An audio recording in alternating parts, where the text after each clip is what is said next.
Presentato negli scorsi giorni da Confartigianato Imprese Veneto il position paper in vista delle prossime elezioni regionali. Sentiamo! Un position paper che sarà consegnato da parte di Confartigianato Imprese Veneto a tutti i candidati alle prossime elezioni regionali come contributo alla definizione delle priorità di governo.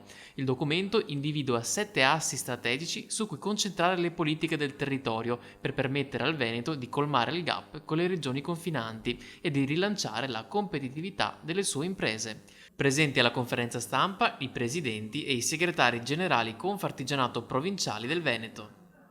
Nei giorni scorsi, in Confartigianato Imprese Veneto, ci siamo trovati tutti i presidenti delle provinciali che compongono il direttivo della Confartigianato del Veneto per presentare il position paper, un documento con le richieste che consegneremo ai candidati presidenti della Regione del Veneto. All'interno di questo documento abbiamo fatto una valutazione dello stato dell'arte sotto il punto di vista sociale, economico e ambientale. Ma oltre a questo sono state presentate delle proposte concrete perché possono essere valutate dai candidati.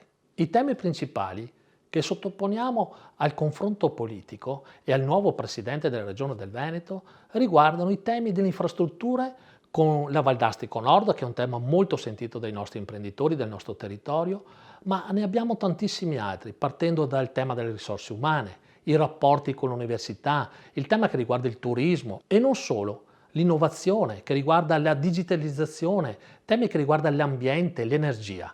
E proprio perché le nostre imprese devono restare al passo con i cambiamenti e con la transizione che abbiamo in atto in questo momento. Con questo position paper vogliamo ribadire la centralità delle associazioni di categoria, dei corpi intermedi. Dobbiamo essere al fianco della politica e condividere quelle che sono le programmazioni future, sviluppando temi importanti per far crescere l'economia, l'aspetto sociale di tutta quanta la nostra regione. E per questo faccio veramente un grande in bocca al lupo ai candidati alla presidenza della regione.